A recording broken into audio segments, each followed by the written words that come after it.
Subtest 1, Fine Motor Precision. This subtest consists of activities that require precise control of finger and hand movement. It has 5 drawing items, 1 paper folding item, and 1 cutting item. The drawing tasks include filling in shapes, drawing lines through paths, and connecting dots. The object of each item is to draw, cut, or fold within a specified boundary. Performance is based on how well the examinee remains within the boundary. Because emphasis is placed on precision, the items in this subtest are untimed. When conducting this subtest, tear out each page as needed from the examinee booklet before placing it in front of the examinee. Erasing is not allowed on any item using the pencil. Make sure to sharpen the pencil before testing begins, and resharpen the pencil as needed during testing.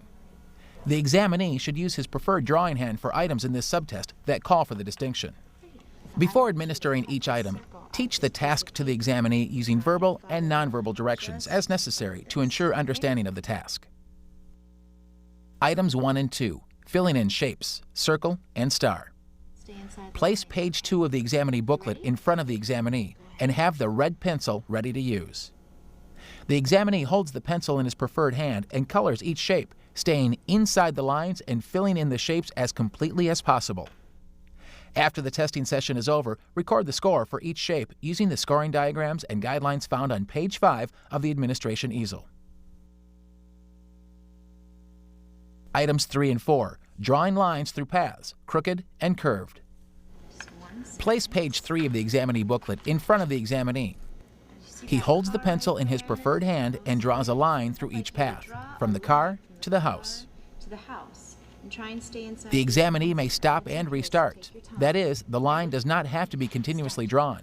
Do not allow him to rotate the test page more than 45 degrees while drawing. After the testing session is over, record the number of errors for each path using the guidelines found on page 7 of the easel. Item 5, connecting dots. Place page 4 of the examinee booklet in front of the examinee. The examinee holds the pencil in his preferred hand and, without lifting the pencil off the page, draws straight lines to connect the dots in proper sequence. He begins and ends at the dot labeled Start Finish and may go in either direction. Do not allow the examinee to rotate the test page more than 45 degrees or lift the pencil off the page while connecting the dots. If the examinee lifts the pencil off the page, remind him to keep it on the page and have the examinee place the pencil on the page where it was lifted off. Count and record the number of pencil lifts. Stop the trial if the examinee connects dots out of sequence. Remind him of proper sequence and restart the examinee at the dot where he went off course. Do not score the line that went off course and do not count the pencil lift necessary to get him back on course. After the testing session is over, record the score using the diamond overlay on the scoring transparency and the guidelines found on page 9 of the easel. Item 6, folding paper. Place page 5 of the examinee booklet in front of the examinee. Demonstrate folding the corner of the paper labeled Examiner on its line. Okay. Can you do that on the other 3 corners? The examinee folds each of the 3 remaining corners along each line, in any order, and then folds the paper in half along the middle line. The lines should be on the outside as the examinee makes each fold, so that he can use the lines as guides for each fold.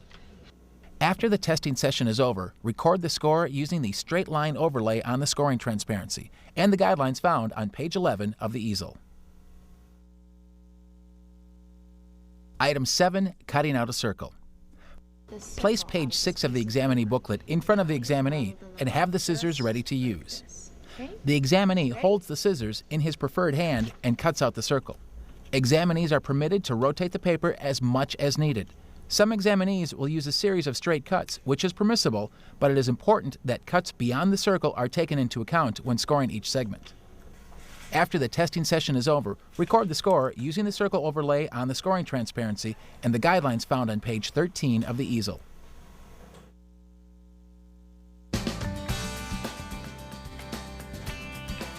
The activities in the fine motor precision and fine motor integration subtest require additional scoring procedures that should be performed after testing is complete.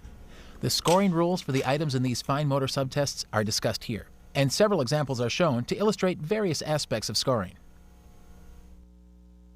Scoring subtest 1, fine motor precision. Items 1 and 2, filling in shapes, circle, and star. Use the diagrams on page 5 of the administration easel to score these items. These diagrams illustrate the range of performance from 0 to 3 points. 2 diagrams each are used to illustrate a 1-point and 2-point performance, with each pair representing the low end and high end of performance for that score.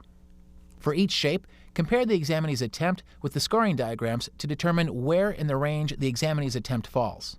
For example, this star looks better than the star representing the low end of the 2-point score, but not as good as the star representing the high end. Therefore, it gets a score of 2.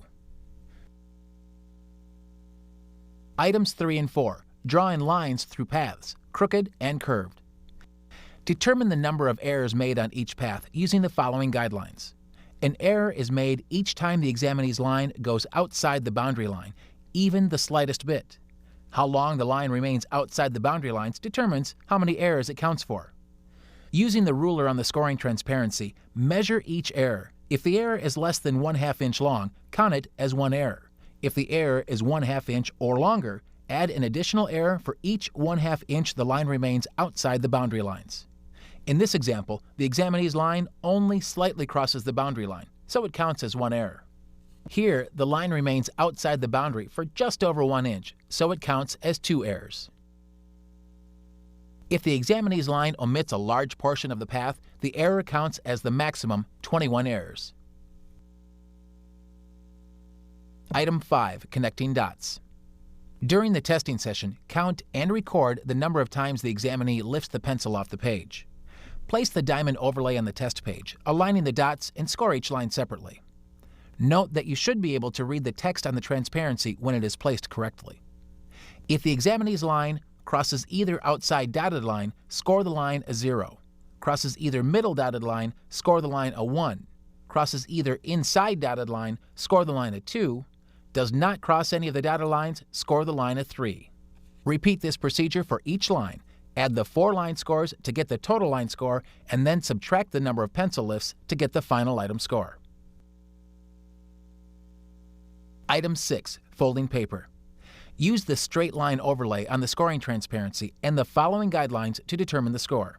You may find it helpful to use a pen or pencil to trace the examinee's folds, making it easier to see the fold lines on the page. Place the scoring transparency on the page so that the solid line of the straight line overlay covers one of the solid lines on the examinee booklet page. If the examinee's fold crosses either outside dotted line, score the fold a 0. Crosses either middle dotted line, score the fold a 1. Crosses either inside dotted line, score the fold a 2. Does not cross any of the dotted lines, score the fold a 3. Repeat this procedure for each fold and then add the 4 fold scores to get the final item score. Item 7, cutting out a circle. Determine the score using the circle overlay on the scoring transparency and the following guidelines. Place the circle cutout on the gray square on page 6 of the examinee booklet, with the arrow pointing up. Then, place the scoring transparency on the circle cutout, aligning the arrows, and score each segment separately. If the examinee's cut crosses either outside dotted line, score the segment a 0. Crosses either middle dotted line, score the segment a 1. Crosses either inside dotted line, score the segment a 2. Does not cross any of the dotted lines, score the segment a 3. Repeat this procedure for each segment, and then add the 4 segment scores to get the final item score. If the examinee cuts out the circle using a series of straight cuts that go beyond the circle line, you may find it helpful to use a pen or pencil to mark the end of each cut. Then place the circle cutout back into its original position on the test page. Place the transparency over the circle and score each segment as before. The cuts beyond the circle should be taken into account when scoring each segment. Do not count the initial cut to reach the line.